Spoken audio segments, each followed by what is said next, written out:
ಎಲ್ರಿಗೂ ನಮಸ್ಕಾರಗಳು.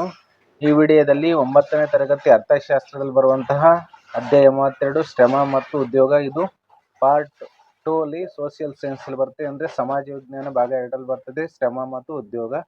ಈ ಅಧ್ಯಯನದಲ್ಲಿ ಕೆಳಗಿನ ಅಂಶಗಳನ್ನು ತಿಳಿಯುತ್ತೇವೆ: ಶ್ರಮದ ಅರ್ಥ, ಲಕ್ಷಣಗಳು, ಮಹತ್ವ ಮತ್ತು ಅದರ ವಿಧಗಳು, ಶ್ರಮ ವಿಭಜನೆ ಅನುಕೂಲ ಅನಾನುಕೂಲಗಳು, ಉತ್ಪಾದಕ ಮತ್ತು ಪುನರುತ್ಪಾದಕ ಶ್ರಮ, ಭಾರತದಲ್ಲಿ ಮಹಿಳೆಯ ಪಾತ್ರ ಮತ್ತು ಸ್ತ್ರೀ ಪುರುಷರ ಅಸಮಾನತೆ, ನಿರುದ್ಯೋಗ ಮತ್ತು ಅದರ ಪ್ರಕಾರಗಳು, ಜೀತ ಕಾರ್ಮಿಕ ಮತ್ತು ಬಾಲಕಾರ್ಮಿಕ ಪದ್ಧತಿಗಳ ವಿಮೋಚನಾ ನೀತಿ. ಶ್ರಮವು ಬಹುಮುಖ್ಯ ಹಾಗೂ ಅತ್ಯವಶ್ಯಕ ಉತ್ಪಾದನಾ ಅಂಗವಾಗಿದೆ. ವಿಭಿನ್ನ ರೀತಿಯ ಉದ್ಯೋಗಗಳಿಗೆ ವಿಭಿನ್ನ ರೀತಿಯ ಶ್ರಮಿಕರ ಅಗತ್ಯವಿರುತ್ತದೆ. ಭೂಮಿ ಮತ್ತು ಬಂಡವಾಳದ ಜೊತೆಗೆ ಶ್ರಮ ಒಂದು ಪ್ರಮುಖ ಉತ್ಪಾದನಾಂಗವಾಗಿದೆ. ಶ್ರಮದ ಸಹಾಯವಿಲ್ಲದೆ ಯಾವುದೇ ಉತ್ಪಾದನೆ ಮಾಡಲು ಸಾಧ್ಯವಾಗುವುದಿಲ್ಲ. ಜನರು ಶ್ರಮ ಪಡದ ಹೊರತು ಸಂಪತ್ತನ್ನು ಸೃಷ್ಟಿಸಲಾಗದು. ಶ್ರಮ ಅಂದರೆ ನಾವು ಕಷ್ಟ ಬೀಳ್ತೀವಲ್ಲ, ಕೆಲಸ ಮಾಡ್ತೀವಲ್ಲ, ಅದು ಬಹುಮುಖ್ಯ ಹಾಗೂ ಅತ್ಯವಶ್ಯಕ ಉತ್ಪಾದನಾಂಗವಾಗಿದೆ. ಉತ್ಪಾದನಾಂಗ ಅಂದರೆ ನಾವು ಉತ್ಪಾದನೆ ಮಾಡುವಂಥ ವಸ್ತುಗಳು, ಭೂಮಿ, ಬಂಡವಾಳ, ಈ ರೀತಿ ವಿಭಿನ್ನ ರೀತಿಯ ಉದ್ಯೋಗಗಳಿಗೆ ನಾವು ಹಲವಾರು ಬಗೆಯ ಉದ್ಯೋಗಗಳಿಗೆ ವಿಭಿನ್ನ ರೀತಿಯ ಹಲವು ಬಗೆಯ ಶ್ರಮಿಕರಿಂದ ಕೆಲಸ ಮಾಡುವವರ ಅಗತ್ಯವಿರುತ್ತದೆ. ಭೂಮಿ ಮತ್ತು ಬಂಡವಾಳದ ಜೊತೆಗೆ ಶ್ರಮವು ಒಂದು ಪ್ರಮುಖ ಉತ್ಪಾದನಾ ಅಂಗವಾಗಿದೆ. ಭೂಮಿ ಮತ್ತು ಬಂಡವಾಳ ಹೇಗೆಯೋ ಹಾಗೆ ಶ್ರಮವೂ ಸಹ ಒಂದು ಬಹುಮುಖ್ಯವಾದ ಉತ್ಪಾದನಾಂಗವಾಗಿದೆ. ಶ್ರಮದ ಸಹಾಯವಿಲ್ಲದೆ, ನೆರವಿಲ್ಲದೆ ಯಾವುದೇ ಉತ್ಪಾದನೆ ಮಾಡಲು ನಮಗೆ ಸಾಧ್ಯವಾಗುವುದಿಲ್ಲ. ಜನರು ಶ್ರಮ ಪಡದ ಹೊರತು, ಕಷ್ಟದಿಂದ ಕೆಲಸ ಮಾಡದ ಹೊರತು ಸಂಪತ್ತನ್ನು ಸೃಷ್ಟಿಸಲು ಸಾಧ್ಯವಿಲ್ಲ. ಶ್ರಮ ಜೀವನದ ಗಳಿಕೆಗಾಗಿ ಮಾಡಲಾಗುವ ಎಲ್ಲ ದೈಹಿಕ ಮತ್ತು ಮಾನಸಿಕ ಪ್ರಯತ್ನಗಳನ್ನು ಒಳಗೊಂಡಿದೆ. ಶ್ರಮ ಅನ್ನೋದು ಜೀವನದ ಗಳಿಕೆಗಾಗಿ ಅಂದರೆ ಸಂಪಾದಿಸಲು ಮಾಡುವ ಎಲ್ಲ ದೈಹಿಕ ಅಂದರೆ ದೇಹದಿಂದ, ಶಕ್ತಿಯಿಂದ ಮಾಡೋದು, ಮಾನಸಿಕ ಅಂದರೆ ಮನಸ್ಸಿನ ಅಂದರೆ ಬುದ್ಧಿಶಕ್ತಿಯಿಂದ ಮಾಡುವಂಥ ಪ್ರಯತ್ನಗಳನ್ನು ಒಳಗೊಂಡಿದೆ ಶ್ರಮವು. ಇದರ ಪರಿಣಾಮವಾಗಿ ಸರಕುಗಳು ಮತ್ತು ಸೇವೆಗಳು. ಸರಕುಗಳು ಅಂದರೆ ನಾವು ಕಾರ್ಖಾನೆಗಳಲ್ಲಿ ಉತ್ಪಾದಿಸುವಂಥ ವಸ್ತುಗಳು ಅಥವಾ ಸೇವೆಗಳು, ನಾವು ಮಾಡುವಂತಹ ಕೆಲಸ ಕಾರ್ಯಗಳು. ಉದಾಹರಣೆಗೆ ಶಿಕ್ಷಕ ಪಾಠ ಮಾಡ್ತಾನೆ, ವೈದ್ಯ ರೋಗಿಗಳ ಸೇವೆ ಮಾಡ್ತಾನೆ, ನರ್ಸ್ ರೋಗಿಗಳ ಆರೈಕೆ ಮಾಡ್ತಾರೆ. ಇಂಥವನ್ನ ಸೇವೆ ಅಂತ ಕರಿತೀವಿ. ಅಥವಾ ಎರಡು ಉತ್ಪಾದಿಸಲ್ಪಡುತ್ತವೆ. ಇದು ಒಬ್ಬನು ತನ್ನ ಸಂತೋಷಕ್ಕಾಗಿ ಅಥವಾ ಅನುಕಂಪಕ್ಕಾಗಿ ಮಾಡುವ ಯಾವುದೇ ಕೆಲಸವನ್ನು ಒಳಗೊಂಡಿರುವುದಿಲ್ಲ. ಸಂತೋಷ ಅಥವಾ ಅನುಕಂಪಕ್ಕಾಗಿ ಮಾಡುವಂಥ ಕೆಲಸ ಒಳಗೊಂಡಿರುವುದಿಲ್ಲ. ಉದಾಹರಣೆಗೆ ಒಬ್ಬ ವೈದ್ಯ, ಶಿಕ್ಷಕ, ನ್ಯಾಯವಾದಿ, ಬ್ಯಾಂಕ್ ಉದ್ಯೋಗಿ ಸಂಬಳ ಸ್ವೀಕರಿಸಿ ವೇತನವನ್ನು ಸ್ವೀಕರಿಸಿ ಸಲ್ಲಿಸುವ ಸೇವೆಗಳನ್ನು ಶ್ರಮ ಎಂದು ಕರೆಯಲಾಗುತ್ತದೆ.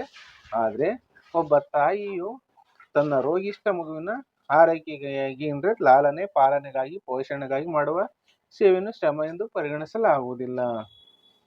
ಇಲ್ಲಿ ನೋಡಿ, ನಾವು ತಿಳ್ಕೊಬೇಕಾದ ಅಂಶ ಇದೆ. ಆಲ್ಫ್ರೆಡ್ ಮಾರ್ಷಲ್ರ ವ್ಯಾಖ್ಯಾನವನ್ನು ತಿಳ್ಕೊಳ್ಳೋಣ. ಸಂತೋಷಕ್ಕೆ ಕೈಗೊಳ್ಳುವ ಕೆಲಸಕ್ಕೆ ಹೊರತಾಗಿ ಸರಕುಗಳ ದೃಷ್ಟಿಯಿಂದ ದೇಹ ಮತ್ತು ಮನಸ್ಸು ಕೈಗೊಳ್ಳುವ ಯಾವುದೇ ಭಾಗಶಃ ಅಥವಾ ಪೂರ್ಣ ಪ್ರಯತ್ನವನ್ನು ಶ್ರಮ ಎಂದು ಕರೆಯುತ್ತಾರೆ. ಶ್ರಮದ ಲಕ್ಷಣಗಳು. ಶ್ರಮದ ಪ್ರಮುಖ ಲಕ್ಷಣಗಳಾವುವು ಎಂದರೆ, ಮೊದಲನೆಯದು, ಶ್ರಮವನ್ನು ಶ್ರಮಿಕರಿಂದ ಪ್ರತ್ಯೇಕಿಸಲು ಸಾಧ್ಯವಿಲ್ಲ. ಎರಡನೆಯದು, ಶ್ರಮವನ್ನು ಸಂಗ್ರಹಿಸಲಾಗದು. ಮೂರನೆಯದು, ಶ್ರಮದ ಪೂರೈಕೆಯು ಕಾಲಕ್ಕೆ ತಕ್ಕಂತೆ ಬದಲಾಗುತ್ತದೆ. ನಾಲ್ಕನೆಯದು, ಶ್ರಮದ ಸಾಮರ್ಥ್ಯದಲ್ಲಿ ಭಿನ್ನತೆ ಇದೆ. ಐದನೆಯದು, ಶ್ರಮ ಒಂದು ಚಟುವಟಿಕೆಯ ಅಂಶವಾಗಿದೆ. ಆರನೆಯದು, ಶ್ರಮವು ಕಡಿಮೆ ಚಲನಾತ್ಮಕವಾಗಿದೆ. ಶ್ರಮದ ಮಹತ್ವ ಅಥವಾ ಶ್ರಮದ ಪ್ರಾಮುಖ್ಯತೆ. ಶ್ರಮ ಒಂದು ಉತ್ಪನ್ನಕಾರಕ ಉತ್ಪಾದನಾ ಅಂಗವಾಗಿದೆ. ಇದು ಕೇವಲ ಉತ್ಪನ್ನಕಾರಕ ಎಂಬ ಕಾರಣಕ್ಕಾಗಿ ಇದರ ಮಹತ್ವವನ್ನು ಪರಿಗಣಿಸಲಾಗಿಲ್ಲ. ಆದರೆ ಇದು ಇತರೆ ಉತ್ಪಾದನಾಂಗಗಳನ್ನು ಚುರುಕುಗೊಳಿಸುತ್ತದೆ ಮತ್ತು ಅವುಗಳನ್ನು ಉತ್ಪಾದನಾ ಉದ್ದೇಶಗಳಿಗಾಗಿ ಉಪಯೋಗಕಾರಿಗಳನ್ನಾಗಿ ಮಾಡುತ್ತದೆ. ಆದುದರಿಂದ ಒಂದು ದೇಶದಲ್ಲಿನ ಶ್ರಮಶಕ್ತಿ ಗಾತ್ರವು ಅಲ್ಲಿನ 15 ರಿಂದ 60 ವರ್ಷಗಳ ನಡುವಿನ ವಯೋಗುಂಪಿನಲ್ಲಿರುವ ಜನರ ಸಂಖ್ಯೆಯಿಂದ ನಿರ್ಧರಿಸಲ್ಪಡುತ್ತದೆ. ಸಾಮಾನ್ಯವಾಗಿ 15 ವರ್ಷದ ಒಳಗಿನ ಮಕ್ಕಳು ಮತ್ತು 60 ವರ್ಷಗಳಿಂದ ಮೇಲ್ಪಟ್ಟ ಹಿರಿಯ ನಾಗರಿಕರು ಉತ್ಪಾದಕ ಚಟುವಟಿಕೆಗಳಲ್ಲಿ ಭಾಗವಹಿಸುವುದಿಲ್ಲ. 2011ರಲ್ಲಿ ಸುಮಾರು 40ರಷ್ಟು ಶ್ರಮಶಕ್ತಿ ಇತ್ತು. ಶ್ರಮದ ವಿಧಗಳು. ಶ್ರಮವನ್ನು ಹಲವು ವಿಧಗಳಾಗಿ ವಿಂಗಡಿಸಬಹುದು. ಅವುಗಳೆಂದರೆ: ಒಂದನೆಯದು ಕೆಲಸದ ಸ್ವರೂಪ, ದೈಹಿಕ ಮತ್ತು ಮಾನಸಿಕ ಶ್ರಮ. 2, ಕೌಶಲ್ಯ ಸಹಿತ, ಅರೆ ಕೌಶಲ್ಯದ ಮತ್ತು ಕೌಶಲ್ಯ ರಹಿತ ಶ್ರಮ. 3ನೇದು ತರಬೇತಿ, ವೃತ್ತಿಪರ ಮತ್ತು ಆಡಳಿತಾತ್ಮಕ ಶ್ರಮ. 4ನೇದು ಆದಾಯ ಗಳಿಕೆ, ಉತ್ಪಾದಕ ಮತ್ತು ಪುನರುತ್ಪಾದಕ ಶ್ರಮ. ಶ್ರಮ ವಿಭಜನೆ, ಡಿವಿಷನ್ ಆಫ್ ಲೇಬರ್. ಶ್ರಮ ವಿಭಜನೆಯು ಮಾನವನ ಜನಾಂಗದಷ್ಟೇ ಪುರಾತನವಾದುದಾಗಿದೆ. ಪುರಾತನ ಕಾಲದ ಮಾನವನ ಜೀವನದಲ್ಲಿಯೂ ಸಹ ಪುರುಷ ಮತ್ತು ಸ್ತ್ರೀಯರ ನಡುವೆ ಪ್ರಾಥಮಿಕ ಶ್ರಮ ವಿಭಜನೆ ಇತ್ತು. ಪುರುಷರು ಬೇಟೆಯಾಡುವುದು ಮತ್ತು ಮೀನು ಹಿಡಿಯುವ ಕೆಲಸವನ್ನು ಮಾಡುತ್ತಿದ್ದರೆ, ಮಹಿಳೆಯರು ಅಡುಗೆ ಮಾಡುವುದು, ಬಟ್ಟೆ ತಯಾರಿಸುವುದು ಮತ್ತು ಮಕ್ಕಳ ಪಾಲನೆ ಮಾಡುತ್ತಿದ್ದರು. ಉತ್ಪಾದನಾ ಪ್ರಕ್ರಿಯೆಯ ವಿವಿಧ ಭಾಗಗಳನ್ನು ವಿವಿಧ ಕೆಲಸಗಾರರು ಅಥವಾ ವಿವಿಧ ಕೆಲಸಗಾರರ ಗುಂಪುಗಳಿಗೆ ಹಂಚುವುದನ್ನು ಶ್ರಮ ವಿಭಜನೆ ಎನ್ನುತ್ತಾರೆ. ಹಾಗಾದ್ರೆ ಶ್ರಮ ವಿಭಜನೆ ಏನು ಅಂದ್ರೆ ನಾವು ತಿಳ್ಕೊಳ್ಳೋದಾದ್ರೆ, ಉತ್ಪಾದನಾ ಪ್ರಕ್ರಿಯೆಯು ವಿವಿಧ ಭಾಗಗಳನ್ನು ವಿವಿಧ ಕೆಲಸಗಾರರು ಅಂದ್ರೆ ಅನೇಕ ಬಗೆಯ ಕೆಲಸಗಾರರು ಅಥವಾ ವಿವಿಧ ಕೆಲಸಗಾರರ ಗುಂಪುಗಳಿಗೆ ಹಂಚುವುದನ್ನು ಶ್ರಮ ವಿಭಜನೆ ಎನ್ನುತ್ತಾರೆ. ಯಾವುದೇ ಆಧುನಿಕ ಅರ್ಥವ್ಯವಸ್ಥೆಯು ಶ್ರಮ ವಿಭಜನೆಯ ಚಮತ್ಕಾರದ ಗುಣಲಕ್ಷಣದಿಂದ ಕೂಡಿರುತ್ತದೆ. ವಾಸ್ತವವಾಗಿ ಬಹುತೇಕ ಪ್ರಕರಣಗಳಲ್ಲಿ ಒಬ್ಬ ವ್ಯಕ್ತಿ ಅಥವಾ ಒಂದು ಗುಂಪು ಕೇವಲ ಒಂದೇ ರೀತಿಯ ಉತ್ಪಾದನಾ ಮಾರ್ಗದಲ್ಲಿ ನಿರತನಾಗಿರುತ್ತಾನೆ. ಆಡಮ್ ಸ್ಮಿತ್ರ ವಿವರಣೆ ಇದೆ ನೋಡಿ, ನೀವು ತಿಳ್ಕೋಬೇಕಾದ ಅಂಶ. ಆಡಮ್ ಸ್ಮಿತ್ ಅವರ ಉದಾಹರಣೆ. ಅರ್ಥಶಾಸ್ತ್ರದ ಜನಕನೆನಿಸಿರುವ ಆಡಮ್ ಸ್ಮಿತ್ ತಮ್ಮ ರಾಷ್ಟ್ರಗಳ ಸಂಪತ್ತು 1776 ಎಂಬ ಪುಸ್ತಕದಲ್ಲಿ ಶ್ರಮ ವಿಭಜನೆಯ ಅನುಕೂಲತೆಗಳ ಬಗ್ಗೆ ಉದಾಹರಣೆಯೊಂದನ್ನು ಕೊಟ್ಟಿದ್ದಾರೆ. ಒಂದು ಗುಂಡು ಪಿನ್ನನ್ನು ತಯಾರಿಸುವ ಪ್ರಮುಖ ಕಾರ್ಯದಲ್ಲಿ ಒಬ್ಬನು ತಂತಿಯನ್ನು ಎಳೆಯುತ್ತಾನೆ, ಮತ್ತೊಬ್ಬನು ತಂತಿಯನ್ನು ನೇರ ಮಾಡುತ್ತಾನೆ, ಮೂರನೆಯವನು ಅದನ್ನು ಕತ್ತರಿಸುತ್ತಾನೆ, ನಾಲ್ಕನೆಯವನು ತುದಿಯನ್ನು ಚೂಪುಗೊಳಿಸುತ್ತಾನೆ ಮತ್ತು ಐದನೆಯವನು ಅದರ ತಲೆಯು ತೋರುವಂತೆ ಕೊರೆಯುತ್ತಾನೆ. ಹೀಗೆ ಆಡಮ್ ಸ್ಮಿತ್ ರವರು ಒಂದು ಗುಂಡು ಪಿನ್ನು ತಯಾರಿಕೆಯಲ್ಲಿ 18 ವಿಧದ ಕೆಲಸಗಳನ್ನು ಪಟ್ಟಿ ಮಾಡುತ್ತಾರೆ. ಅವರ ಪ್ರಕಾರ 10 ಜನರು ಶ್ರಮ ವಿಭಜನೆಯನ್ನು ಬಳಸಿಕೊಂಡು ಒಂದು ದಿನದಲ್ಲಿ 48,000 ಗುಂಡು ಪಿನ್ನುಗಳನ್ನು ಉತ್ಪಾದಿಸಬಹುದು. ಅವರು ಶ್ರಮ ವಿಭಜನೆ ಮತ್ತು ವೈಶಿಷ್ಟ್ಯತೆ ಇಲ್ಲದೆ ಪ್ರತಿಯೊಬ್ಬ ವ್ಯಕ್ತಿ ಒಂದು ದಿನದಲ್ಲಿ ಕೇವಲ 10 ಗುಂಡು ಪಿನ್ನುಗಳನ್ನು ಮಾತ್ರ ಉತ್ಪಾದಿಸಬಲ್ಲರು. ಶ್ರಮ ವಿಭಜನೆಯ ಅನುಕೂಲಗಳು, ಮೆರಿಟ್ಸ್. ಮೊದಲನೆಯದು ಶ್ರಮದ ದಕ್ಷತೆ. ಅದು ಶ್ರಮಿಕರ ದಕ್ಷತೆಯನ್ನು ಹೆಚ್ಚಿಸುತ್ತದೆ. ಎರಡನೆಯದು ಉತ್ಪಾದನೆಯ ಗುಣಮಟ್ಟ. ಶ್ರಮದ ದಕ್ಷತೆಯಲ್ಲಿನ ಹೆಚ್ಚಳವು ಉತ್ಪನ್ನದ ಪ್ರಮಾಣವನ್ನು ಹೆಚ್ಚಿಸುವುದಲ್ಲದೆ ಉತ್ಪಾದಿತ ಸರಕುಗಳು ಮತ್ತು ಸೇವೆಗಳ ಗುಣಮಟ್ಟವನ್ನು ಹೆಚ್ಚಿಸುತ್ತದೆ. ಮೂರನೆಯದು ಲಾಭ. ಉತ್ಪನ್ನದ ಪ್ರಮಾಣ ಮತ್ತು ಗುಣಮಟ್ಟದಲ್ಲಿನ ಹೆಚ್ಚಳವು ಹೆಚ್ಚಿನ ಲಾಭವನ್ನು ತಂದುಕೊಡುತ್ತದೆ. ನಾಲ್ಕನೆಯದು ಸರಾಸರಿ ವೆಚ್ಚ. ಶ್ರಮ ವಿಭಜನೆಯಿಂದ ಒಟ್ಟು ಉತ್ಪನ್ನವು ಹೆಚ್ಚಳವಾಗುತ್ತಿರುವವರೆಗೂ ಉತ್ಪಾದಿತ ಸರಕುಗಳ ಸರಾಸರಿ ವೆಚ್ಚ ಕಡಿಮೆಯಾಗುತ್ತಿರುತ್ತದೆ. ಆಗ ಅನುಭೋಗಿಗಳು ಕಡಿಮೆ ಬೆಲೆಯಲ್ಲಿ ಸರಕುಗಳನ್ನು ಪಡೆಯುತ್ತಾರೆ. ಐದನೆಯದು ಸಂಶೋಧನೆ ಮತ್ತು ಅಭಿವೃದ್ಧಿ. ಶ್ರಮ ವಿಭಜನೆಯು ದೀರ್ಘಾವಧಿಯಲ್ಲಿ ಸಂಶೋಧನೆ ಮತ್ತು ಆವಿಷ್ಕಾರಕ್ಕೆ ಸಹಾಯಕವಾಗಿದೆ. ಇದು ವಿವಿಧ ರೀತಿಯ ನವೀನ ಉತ್ಪನ್ನಗಳ ಉತ್ಪಾದನೆಗೆ ದಾರಿ ಮಾಡಿಕೊಡುತ್ತದೆ. ಶ್ರಮ ವಿಭಜನೆಯ ಅನಾನುಕೂಲಗಳು. ಶ್ರಮ ವಿಭಜನೆಯ ಅನಾನುಕೂಲಗಳು, ಡಿಮೆರಿಟ್ಸ್. ಒಂದನೆಯದು ಕೆಲಸದ ಏಕತಾನತೆ. ಶ್ರಮ ವಿಭಜನೆಯ ಅಡಿಯಲ್ಲಿ ಒಬ್ಬ ಕೆಲಸಗಾರನು ವರ್ಷಗಳವರೆಗೆ ಒಂದೇ ರೀತಿಯ ಕೆಲಸವನ್ನು ಮಾಡುತ್ತಾನೆ. ಇದರಿಂದ ಕೆಲಸಗಾರರು ಕೆಲಸದಲ್ಲಿ ಏಕತಾನತೆಯನ್ನು ಅನುಭವಿಸಿ ಬೇಸರಗೊಳ್ಳುವರು. ಎರಡನೆಯದು ಜವಾಬ್ದಾರಿಯ ಕೊರತೆ. ಉತ್ಪನ್ನದ ಗುಣಮಟ್ಟದ ಜವಾಬ್ದಾರಿಯನ್ನು ಯಾರು ಹೊರಲಾರರು. ಮೂರನೆಯದು ಹೆಚ್ಚಿದ ಅವಲಂಬನೆ. ಉತ್ಪಾದನೆಯನ್ನು ಹಲವಾರು ಪ್ರಕ್ರಿಯೆಗಳು ಬೇರೆ ಬೇರೆ ಕೆಲಸಗಾರರಿಂದ ನಿರ್ವಹಿಸಲ್ಪಟ್ಟಾಗ ಇದು ಕೆಲಸಗಾರರ ನಡುವೆ ಅವಲಂಬನೆಗೆ ದಾರಿ ಮಾಡಿಕೊಡುತ್ತದೆ. ನಾಲ್ಕನೆಯದು ನಿರುದ್ಯೋಗ.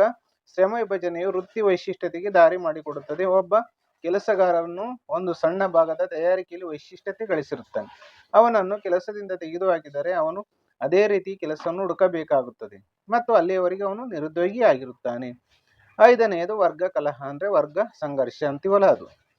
ಶ್ರಮ ವಿಭಜನೆಯು ದೊಡ್ಡ ಪ್ರಮಾಣದ ಉತ್ಪಾದನೆಗೆ ಅನುಕೂಲ ಮಾಡಿಕೊಡುವುದಲ್ಲದೆ ಉತ್ಪಾದಕರು ಅತಿ ಹೆಚ್ಚಿನ ಲಾಭ ಗಳಿಸಲು ಸಹಾಯಕವಾಗಿದೆ.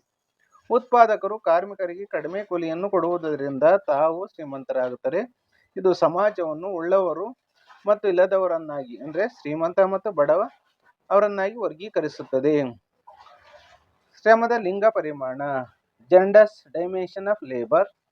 ದೇಶದ ಶ್ರಮಶಕ್ತಿಯಲ್ಲಿ ಗ್ರಾಮೀಣ ಪ್ರದೇಶದಲ್ಲಿ ಸುಮಾರು 31% ಮತ್ತು ನಗರ ಪ್ರದೇಶದಲ್ಲಿ 20% ಮಹಿಳೆಯರಿದ್ದಾರೆ. ಪುರುಷರಿಗೆ ಹೋಲಿಸಿದಾಗ ಮಹಿಳಾ ಶ್ರಮಶಕ್ತಿಯ ಶೇಕಡಾವಾರು ಪ್ರಮಾಣ ಕಡಿಮೆ ಇದೆ. ಆದರೆ ಇತ್ತೀಚೆಗೆ ದೇಶದಲ್ಲಿ ಮಹಿಳಾ ಶ್ರಮಶಕ್ತಿಯ ಪ್ರಮಾಣ ಹೆಚ್ಚುತ್ತಿದೆ. ಒಂದು ದೇಶದ ಬೆಳವಣಿಗೆ ಮತ್ತು ಅಭಿವೃದ್ಧಿಯಲ್ಲಿ ಪುರುಷರಂತೆ ಮಹಿಳೆಯರು ಸಮಾನ ಪ್ರಾಮುಖ್ಯತೆಯನ್ನು ಪಡೆದಿದ್ದಾರೆ. ಆರ್ಥಿಕ ಪ್ರಗತಿಯ ಜೊತೆಗೆ ಮಹಿಳೆಯರು ಶಕ್ತಿಶಾಲಿ ಭಾರತದ ಒಂದು ಶಕ್ತಿಯಾಗಿ ಹೊರಹೊಮ್ಮುತ್ತಿದ್ದಾರೆ. ಆದರೆ ದುರಾದೃಷ್ಟದ ಸಂಗತಿ ಎಂದರೆ ಭಾರತದಲ್ಲಿ ಮಹಿಳಾ ಕಾರ್ಮಿಕರ ಸಾಮಾಜಿಕ ಆರ್ಥಿಕ ಸ್ಥಿತಿಗತಿ ಉತ್ತಮವಾಗುತ್ತಿಲ್ಲ. ಸಮಾಜದಲ್ಲಿ ಮಹಿಳೆಯರನ್ನು ಒಂದಲ್ಲ ಒಂದು ರೀತಿಯಲ್ಲಿ ಶೋಷಣೆ ಮಾಡಲಾಗುತ್ತಿದೆ. ಇಲ್ಲಿ ನೋಡಿ, ಎಲ್ಲ ಮಹಿಳಾ ಕಾರ್ಮಿಕರಿದ್ದಾರೆ ಚಿತ್ರದಲ್ಲಿ ಗಮನಿಸಿ. ವಿವಿಧ ಕ್ಷೇತ್ರದಲ್ಲಿ ಮಹಿಳೆಯರು ಈ ಚಿತ್ರದಲ್ಲಿದ್ದಾರೆ ಗಮನಿಸಿ. ಭಾರತ ದೇಶದಲ್ಲಿ ಲಿಂಗ ತಾರತಮ್ಯ ಮತ್ತು ಹೆಚ್ಚು ಲಿಂಗ ಅಸಮಾನತೆ ಅಸ್ತಿತ್ವದಲ್ಲಿದ್ದಂತೆ ಲಿಂಗ ಸಂಬಂಧಿ ಕಾಳಜಿಗಳು ಮಹತ್ವವನ್ನು ಪಡೆಯುತ್ತವೆ. ಸರ್ಕಾರವು ಆಯವ್ಯಯದಲ್ಲಿ ಲಿಂಗ ಸಂಬಂಧಿ ಆಯವ್ಯಯವನ್ನು ಮಂಡಿಸಲು ನಿರ್ಧರಿಸಿದೆ.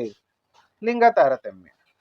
ಲಿಂಗ ತಾರತಮ್ಯ ಎಂಬ ಪದವನ್ನು ಮಹಿಳೆಯರು ಆರ್ಥಿಕವಾಗಿ ಹಿಂದುಳಿದಿರುವುದನ್ನು ಮತ್ತು ಅವಕಾಶ ವಂಚಿತರಾಗಿರುವುದನ್ನು ಸೂಚಿಸಲು ಬಳಸಲಾಗುತ್ತದೆ. ಹಾಗಾದ್ರೆ ಏನು ಲಿಂಗ ತಾರತಮ್ಯ ಅಂದ್ರೆ ನಾವು ತಿಳ್ಕೊಳ್ಳುವ, ಮಹಿಳೆಯರಿಗೆ ಪುರುಷರಷ್ಟೇ ಸಮಾನ ಸ್ಥಾನಮಾನ ಮತ್ತು ಅವಕಾಶಗಳು ಸಿಗದಿದ್ದಾಗ ಅದನ್ನು ಲಿಂಗ ಅಸಮಾನತೆ ಎನ್ನುತ್ತೇವೆ. ಭಾರತದಲ್ಲಿ ಮಹಿಳೆಯರು ಮತ್ತು ಪುರುಷರ ನಡುವೆ ಬಹು ವ್ಯಾಪಕವಾದ ಅಸಮಾನತೆ ಇದೆ. ಜೀವನದ ನಾನಾ ಸ್ತರದಲ್ಲಿ ಮಹಿಳೆಯರನ್ನು ಅಸಮಾನತೆಯಿಂದ ನಡೆಸಿಕೊಳ್ಳಲಾಗುತ್ತಿದೆ. ಅವುಗಳೆಂದರೆ ಅಸಮಾನ ಲಿಂಗಾನುಪಾತ, ಕೆಳಮಟ್ಟದ ಮಹಿಳಾ ಸಾಕ್ಷರತಾ ದರ, ಕಡಿಮೆ ಮಹಿಳಾ ಕೆಲಸದ ಭಾಗವಹಿಸುವಿಕೆ ದರ, ಕಡಿಮೆ ಮಹಿಳಾ ಆರ್ಥಿಕ ಚಟುವಟಿಕೆಗಳ ದರ, ಪುರುಷ ಉದ್ಯೋಗಿಗಳಿಗೆ ಹೋಲಿಸಿದ್ದಲ್ಲಿ ಸರ್ಕಾರದ ಉನ್ನತ ಅಧಿಕಾರ ಸ್ಥಾನ ಅಂದ್ರೆ IAS, IPS ಮತ್ತು IFS ಗಳಲ್ಲಿ ಮಹಿಳೆಯರ ಭಾಗವಹಿಸುವಿಕೆ ಕಡಿಮೆ ಇರುವುದು. ವಿಧಾನಸಭೆಗಳು ಮತ್ತು ಲೋಕಸಭೆಯಲ್ಲಿ ಮಹಿಳಾ ಸದಸ್ಯರ ಸಂಖ್ಯೆ ಬಹಳ ಕಡಿಮೆ ಇದೆ. ಮಹಿಳೆಯರ ಮೇಲೆ ಮನೆಯ ಒಳಗೆ ಮತ್ತು ಕೆಲಸದ ಸ್ಥಳಗಳಲ್ಲಿ ದೌರ್ಜನ್ಯಗಳು ಈಗಲೂ ಮುಂದುವರಿಯುತ್ತಿವೆ. ಬಾಲ್ಯ ವಿವಾಹ ಮತ್ತು ಸಣ್ಣ ವಯಸ್ಸಿನಲ್ಲಿ ಗರ್ಭಧಾರಣೆ ಕಡಿಮೆಯಾಗಿದ್ದರೂ ಸಂಪೂರ್ಣವಾಗಿ ನಿಂತಿಲ್ಲ. ಮಹಿಳೆಯರು ಪುರುಷರಿಗಿಂತ ಹೆಚ್ಚಿನ ಕೆಲಸದ ಹೊರೆಯನ್ನು ಹೊರುತ್ತಿದ್ದಾರೆ. ಇವರು ಮನೆಯ ಕೆಲಸಗಳಲ್ಲಿ ಹೆಚ್ಚಿನ ಪಾಲು ಜವಾಬ್ದಾರರಾಗಿದ್ದು ಅವರು ಶ್ರಮದ ಮಾರುಕಟ್ಟೆಯನ್ನು ಪ್ರವೇಶಿಸುತ್ತಿರುವುದು ಹೆಚ್ಚಿನ ಹೊರೆಯಾಗಿದೆ. ಈ ದ್ವಿಮುಖ ಕೆಲಸವನ್ನು ಅಂಕಿಅಂಶಗಳಲ್ಲೂ ಗುರುತಿಸುತ್ತಿಲ್ಲ, ಸಾಮಾಜಿಕ ನೀತಿ ನಿರೂಪಣೆಯಲ್ಲೂ ಪರಿಗಣಿಸುತ್ತಿಲ್ಲ. ಉತ್ಪಾದಕ ಶ್ರಮ. ಯಾವ ಶ್ರಮವು ತುಷ್ಟಿಗುಣವನ್ನು ಸೃಷ್ಟಿಸುತ್ತದೆಯೋ ಅಥವಾ ಯಾವುದು ಆದಾಯವನ್ನು ಗಳಿಸುವಲ್ಲಿ ನಿರತವಾಗಿದೆಯೋ ಅದೇ ಉತ್ಪಾದಕ ಶ್ರಮ. ಉತ್ಪಾದಕ ಶ್ರಮ ಅಂದ್ರೆ ಯಾವ ಶ್ರಮವು ತುಷ್ಟಿಗುಣವನ್ನು ಸೃಷ್ಟಿಸುತ್ತದೆಯೋ ಅಥವಾ ಯಾವುದು ಆದಾಯವನ್ನು ಗಳಿಸುವಲ್ಲಿ ನಿರತವಾಗಿದೆಯೋ ಅದೇ ಉತ್ಪಾದಕ ಶ್ರಮ. ಸಮಾಜಘಾತುಕ ಚಟುವಟಿಕೆಗಳನ್ನು ಉತ್ಪಾದಕ ಶ್ರಮವೆಂದು ಪರಿಗಣಿಸಲಾಗುವುದಿಲ್ಲ, ಏಕೆಂದರೆ ಅವರು ಇತರರ ಸಂಪತ್ತನ್ನು ದೋಚಲು ಪ್ರಯತ್ನಿಸುತ್ತಾರೆ. ಆಡಮ್ ಸ್ಮಿತ್ ರವರ ಪ್ರಕಾರ ಯಾವ ಶ್ರಮವು ಭೌತಿಕ ಸರಕುಗಳನ್ನು ಅಥವಾ ಆಸ್ತಿಗಳನ್ನು ನಿರ್ಮಿಸುವುದಕ್ಕೆ ಮುಂದಾಗುತ್ತದೆಯೋ ಅದು ಮಾತ್ರ ಉತ್ಪಾದಕ ಶ್ರಮವಾಗಿದೆ. ಪುನರುತ್ಪಾದನಾ ಶ್ರಮ. ಪುನರುತ್ಪಾದನಾ ಶ್ರಮವು ಮನೆಯಲ್ಲಿ ನಿರ್ವಹಿಸುವ ಶ್ರಮವಾಗಿದೆ. ಇದನ್ನು ಸಾಂಸಾರಿಕ ಶ್ರಮ ಎಂತಲೂ ಕರೆಯುತ್ತಾರೆ.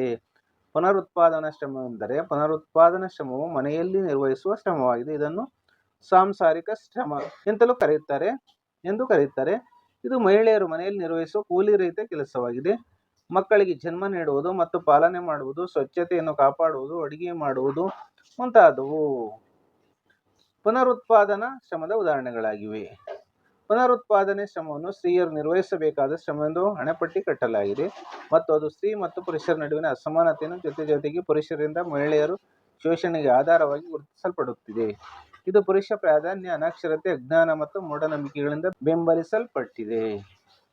ಜೀತ ಕಾರ್ಮಿಕತೆಯ ರದ್ದತಿ. ಜಮೀನ್ದಾರರ ಮನೆಯಲ್ಲಿ ನಿಗದಿತ ಮೊತ್ತಕ್ಕೆ ನಿಗದಿತ ಅವಧಿಯವರೆಗೂ ಅಥವಾ ಮಾಡಿದ ಸಾಲವನ್ನು ಹಿಂತಿರುಗಿಸುವವರೆಗೂ ಕೆಲಸ ಮಾಡಲು ಬದ್ಧನಾದವನನ್ನು ಜೀತ ಕಾರ್ಮಿಕ ಎನ್ನುತ್ತಾರೆ.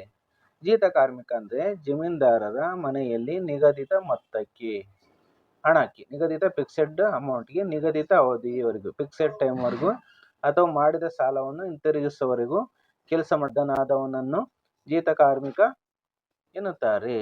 ಅವನು ಸಾಲದ ಹಣಕ್ಕಾಗಿ ತನ್ನನ್ನು ತಾನು ಜಮೀನ್ದಾರರಿಗೆ ಒತ್ತೆ ಇಟ್ಟುಕೊಂಡಿರುತ್ತಾನೆ. ಜಮೀನ್ದಾರರು ಕಡಿಮೆ ಕೂಲಿಯನ್ನು ಕೊಟ್ಟು ಹೆಚ್ಚಿನ ಕೆಲಸವನ್ನು ಮಾಡಿಸಿಕೊಳ್ಳುವ ಮೂಲಕ ಕೆಲಸಗಾರರನ್ನು ಶೋಷಣೆ ಮಾಡುವರು. ಇದು ಗುಲಾಮಗಿರಿಯ ಮತ್ತೊಂದು ರೂಪವಾಗಿದೆ.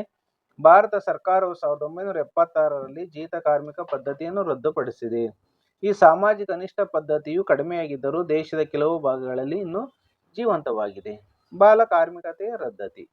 14 ವರ್ಷಗಳಿನ ಒಳಗಿನ ಮಗು ಕೂಲಿಗಾಗಿ ದುಡಿಯುತ್ತಿದ್ದರೆ ಅದನ್ನು ಬಾಲಕಾರ್ಮಿಕ ಎಂದು ಕರೆಯಲಾಗುತ್ತದೆ. ಬಾಲಕಾರ್ಮಿಕ ಅಂದ್ರೆ 14 ವರ್ಷಗಳ ಒಳಗಿನ ಮಗು ಕೂಲಿಗಾಗಿ ದುಡಿಯುತ್ತಿದ್ದರೆ ಅದನ್ನು ಬಾಲಕಾರ್ಮಿಕ ಕರೆಯಲಾಗುತ್ತದೆ. ಭಾರತದಲ್ಲಿ ಇದು ಒಂದು ಗಂಭೀರ ಸಮಸ್ಯೆಯಾಗಿದೆ. ಗ್ರಾಮೀಣ ಪ್ರದೇಶದಲ್ಲಿ ಕೆಲಸ ಮಾಡುತ್ತಿರುವ ಸುಮಾರು 90% ಮಕ್ಕಳು ಕೃಷಿ ಮತ್ತು ಅದಕ್ಕೆ ಸಂಬಂಧಿಸಿದ ಚಟುವಟಿಕೆಗಳಲ್ಲಿ ದುಡಿಯುತ್ತಿದ್ದಾರೆ.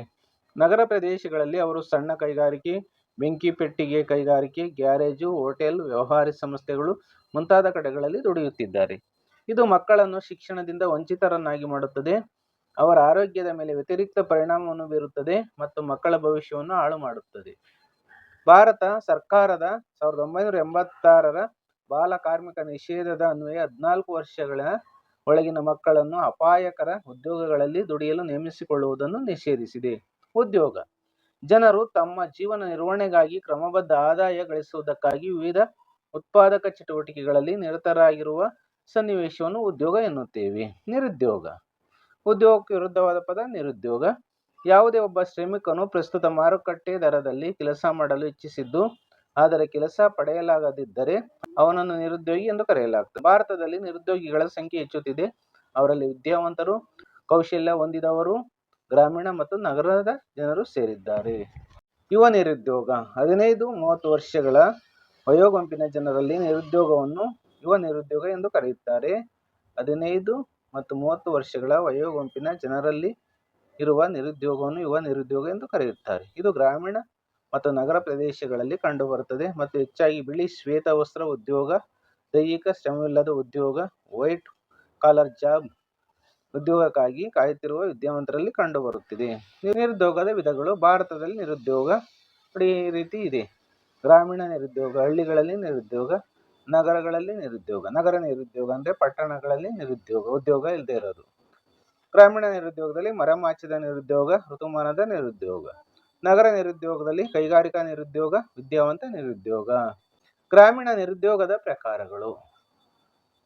ಮೊದಲನೇದು ಮರೆಮಾಚಿದ ನಿರುದ್ಯೋಗ. ಇದು ನೈಜ ಅಗತ್ಯಕ್ಕಿಂತ ಹೆಚ್ಚುವರಿ ಮಾನವ ಶಕ್ತಿಯನ್ನು ಹೊಂದಿರುವ ಮತ್ತು ಕೆಲವು ಕೆಲಸಗಾರರ ಶ್ರೀಮಂತ ಉತ್ಪಾದಕತೆಯು ಶೂನ್ಯವಾಗಿರುವ ನಿರುದ್ಯೋಗದ ಸನ್ನಿವೇಶವಾಗಿದೆ.